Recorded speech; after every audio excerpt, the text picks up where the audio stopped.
திருச்சிற்றம்பலம், தில்லையம்பலம், தென்னாருடைய சிவனையை போற்றி, எந்நாட்டவர்க்கும் இறைவா போற்றி. அனைவருக்கும் வணக்கம். இன்றைக்கி நம்ம பார்க்கக்கூடிய பதிவு என்னென்னு பார்த்துட்டிங்கன்னா, மே மாத பலன்களை பற்றி தான் நம்ம முழுமையாக பார்க்க போகிறோம். அதற்கு முன்னாடி நம்மளுடைய சேனலை சப்ஸ்கிரைப் பண்ணிக்கோங்க. பெல் பட்டனில் ஆல் அப்படின்னு சொல்லக்கூடிய பட்டனை கிளிக் பண்ணிக்கோங்க. அப்போ தான் நம்ம போடக்கூடிய அனைத்து பதிவுகளுமே உங்களுக்கு உடனுக்குடனே வந்துகிட்டே இருக்கும். இந்த மாதம் மே 1ஆம் தேதி குரு பகவான் மேஷத்திலிருந்து ரிஷபத்துக்கு பயிற்சி ஆகியிருக்கிறார். மிகப்பெரிய யோக காலங்கள் என்னென்ன, யாருக்கு, எந்த லக்னத்துக்கு, என்ன ராசிக்கு, அதற்குண்டான வழிபாடுகள் என்ன, பரிகாரங்கள் என்ன அப்படிங்கிறது கீழே டிஸ்கிரிப்ஷன் பாக்ஸில் ரொம்ப தெளிவாக கொடுத்துருக்கேன். அதையும் நீங்கள் போய் பாருங்கள். இந்த மாதம் மே மாதம் அப்படிங்கிறதுனாலையும் இந்த மாதம் நடராஜர் அபிஷேகம் இருக்குது, அதையும் நீங்கள் பார்த்து கண்டுகளியுங்கள்.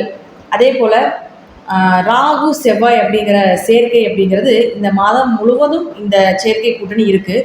பொதுவாக உங்கள் ஜாதகத்தில் ராகு செவ்வாய் சேர்க்கை இருக்கான்னு பாருங்கள். ரொம்ப கவனமாக இருங்க. என்ன ராகு செவ்வாய் சேர்க்கை அப்படிங்கிறது பார்த்துட்டிங்கன்னா, தேவையில்லாத வம்பு வழக்குகள், பிரச்சனைகள், சண்டை சச்சரவுகள் குடும்பத்திலேயாக இருந்தாலும் இழுத்து விட்டுரும். இது ஆண் ஜாதகத்தில் இருந்தாலும் சரி, பெண் ஜாதகத்தில் இருந்தாலும் சரி, கணவன் மனைவிக்குள்ள கடுமையான கருத்து வேறுபாடுகளை கொடுக்கும். அதே போல் பாருங்கள், ஏதாவது ஒரு வம்பு, ராகு அப்படிங்கிறது இந்த இல்லீகல் தொடர்பான விஷயத்தில் சிக்கிறது. அப்போ இது எல்லாமே தேவையில்லாத இல்லீகல் தொடர்புகள், திருட்டுத்தனம், இது எல்லாத்தையுமே இந்த செவ்வாய் காட்டி கொடுத்துருவார். ஸோ அதனால் இதில் எல்லாமே கொஞ்சம் கவனமாக இருங்க. பொதுவாக ஜாதகத்திலே ராகு செவ்வாய் சேர்க்கை இருக்குது அப்படின்னாலே, பெண் ஜாதகமாக இருந்தால் என்ன செய்வாங்கன்னா, எனக்கு இது திருமண வாழ்க்கையே பிடிக்கல அப்படின்னு சொல்லி தாலி கழட்டி வீசிடுவாங்க. ஆண் ஜாதகமாக இருந்தாங்கன்னு வச்சுக்கோங்களேன், கை கலப்பு, சண்டை, பிரச்சனை, அடிக்கிறது, மனைவியை கொடுமைப்படுத்துறது, ஒரு வளர்ச்சி இல்லாமல் இருக்கிறது, திருமணத்துக்கு பின்பு 2 பேர்த்துக்குமே, கணவன் மனைவி 2 பேர்த்துக்குமே வளர்ச்சி குறைவு அப்படிங்கிற ஒரு சேர்க்கை எல்லாமே இந்த மாதிரி ஒரு நடைமுறையில் நடந்துட்டு இருக்கக்கூடிய அமைப்பு தான் இந்த செவ்வாய் ராகு சேர்க்கை. அதனால் யார் ஜாதகத்தில் செவ்வாய் ராகு சேர்க்கை இருக்கோ அவங்களாம் கொஞ்சம் கவனமாக இருங்க. ஏன் அப்படி சொல்கிறேன்னு பார்த்துட்டிங்கன்னா, இந்த காலகட்டங்களில் எல்லா கிரகங்களும் ராகு கேதுக்குள்ளே அடக்கமாயிட்டாங்க. ஒரே ஒரு கிரகம் மட்டும்தான் சனி பகவான் வெளியே நிற்கிறார். அவரும் சதயத்தில் ராகு சாரத்தில் நிற்கிறார். ஸோ இதுவும் உங்களுக்கு முழுக்க 100% கால சர்ப்ப தோஷம் உள்ள ஒரு அமைப்பு. இந்த மாதத்தில் பிறக்கக்கூடிய எல்லாருக்குமே இந்த அமைப்பில் தான் இருக்கும்.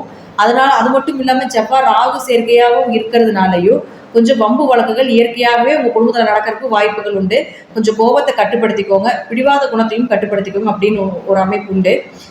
உலகளவில் பார்த்துட்டாலும், நம்ம இந்த உலகியல் ஜோதிட முறையில் நம்ம பார்த்துட்டாலும் கூட போர்க்குணம், அதே போல் பார்த்துட்டிங்கன்னா தேவையில்லாத ஒரு பிரச்சனைகள், நம்ம நாட்டுக்கு எதிரி நாட்டுக்கு பிரச்சனைகள் வரக்கூடிய ஒரு அமைப்பு.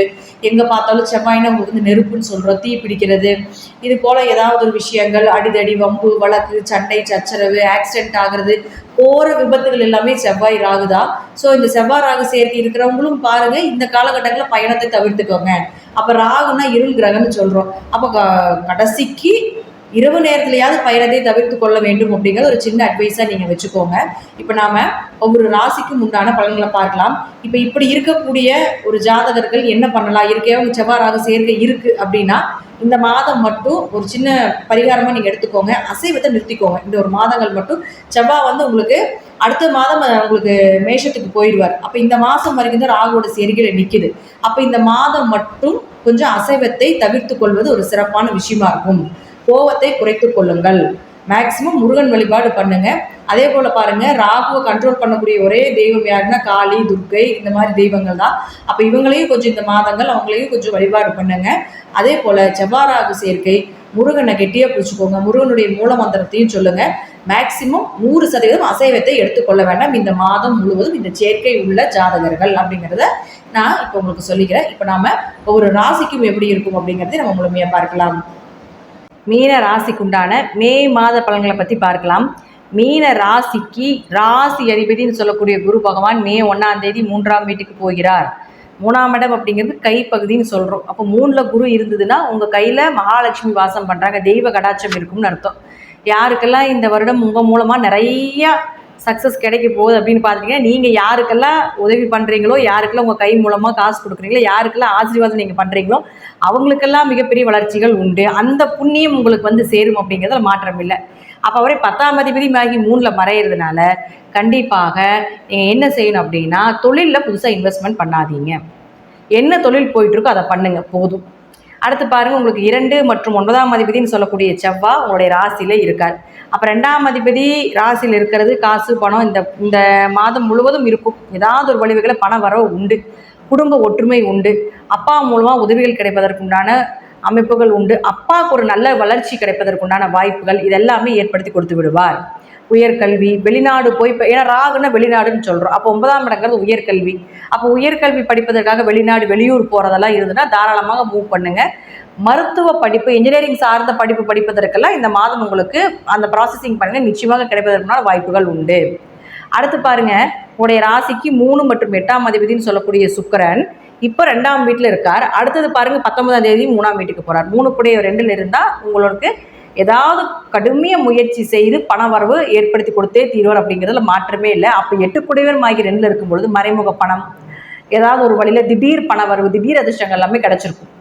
அடுத்தது பாருங்கள் 19ஆம் தேதிக்கு மேலே 3ஆம் அதிபதி 3ஆம் வீட்டுக்கு போகிறதுனால கடுமையாக முயற்சி செய்து ஜெயிக்கக்கூடிய ஒரு அமைப்பையும் ஏற்படுத்தி கொடுப்பார்.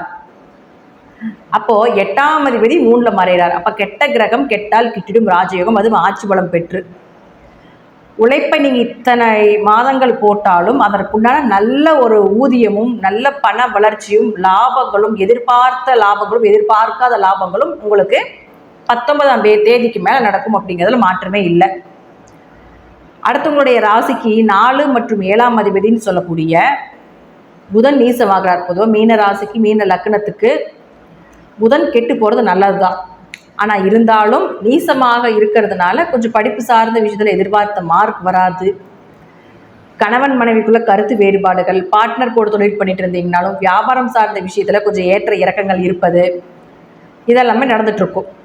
அடுத்த 10ஆம் தேதிக்கு மேலே 2ஆம் வீட்டுக்கு போகிறார். அப்போ 4 கூடிய 2ல் 7 கூடிய 2ல் அப்போது வீட்டில் சுப நிகழ்ச்சிகள், கணவன் மனைவிக்குள்ள அந்யோன்யங்கள், உயர்கல்வி சார்ந்த ஒரு நல்ல ஒரு மெச்சூரிட்டி, என்ன படிக்கலாம், என்ன செய்யலாம், அடுத்தது என்ன பண்ணலாம் அப்படிங்கிற சார்ந்த ஒரு விஷயத்துக்கு உண்டான ஒரு நல்ல ஆசான் கிடைப்பது. அடுத்தது பாருங்கள் 4 தொடர்பு ஏற்பட வீடு, மனை, சொத்து, சுகங்கள், வண்டி, வாகனங்கள் இதெல்லாமே வாங்குவதற்குண்டான வாய்ப்புகளையும் ஏற்படுத்தி கொடுத்து விடுவார்.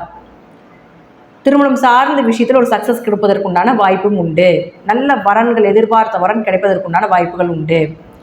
கணவர் மூலமாக ஒரு தனப்பிராப்தம், மனைவி மூலமாக ஒரு தனப்பிராப்தம் இதெல்லாமே கிடைப்பதற்கு வாய்ப்புகள் உண்டு. அடுத்து உங்களுடைய ராசிக்கு 6ஆம் அதிபதினு சொல்லக்கூடிய சூரியன் பாருங்கள் 2ல் இருக்கார் 17ஆம் தேதி வரைக்கும்.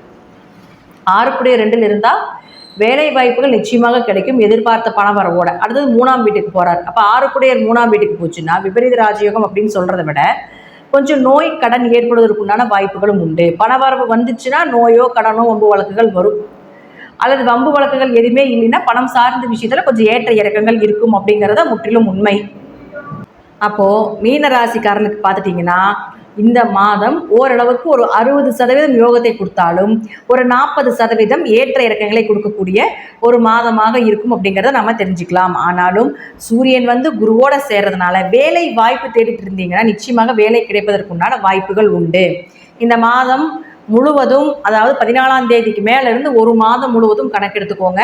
அந்த ஒரு மாதமும் நிச்சயமாக உங்களுக்கு வேலை வாய்ப்புகள் நிச்சயமாக கிடைக்கும். வைகாசி மாதம் முழுவதும் வேலை தேடுங்க, நல்ல வேலை, நல்ல உழைப்பு, நல்ல நீங்கள் என்ன மாதிரி வேலை எதிர்பார்க்குறீங்களோ நல்ல லாபத்தோடு கிடைப்பதற்குண்டான வாய்ப்புகளும் ஏற்படுத்தி கொடுப்பார். அதனால் இதற்கெல்லாமே இந்த சூரியன் அப்படின்னு சொல்லக்கூடியவர் 14ஆம் தேதிக்கு மேலே வரும் பொழுது சிவராஜ யோகமாக உங்களுக்கு வேலைக்குண்டான விஷயத்தை ஏற்படுத்தி கொடுப்பார். அதன் மூலமாக பெயர் புகழ் மதிப்பையும் நிச்சயமாக ஏற்படுத்தி கொடுப்பதற்குண்டான வாய்ப்புகளும் உண்டு. இதெல்லாமே தசாபுத்திப்படி நான் சொல்லக்கூடிய கருத்துக்கள் சிறிது மாறுபடலாம். நன்றி. மீண்டும் ஒரு நல்ல பதிவில் சந்திக்கலாம். திருச்சிற்றம்பலம், தில்லையம்பலம், ஸ்ரீ நரசிம்மர் திருவடிகளே சரணம்.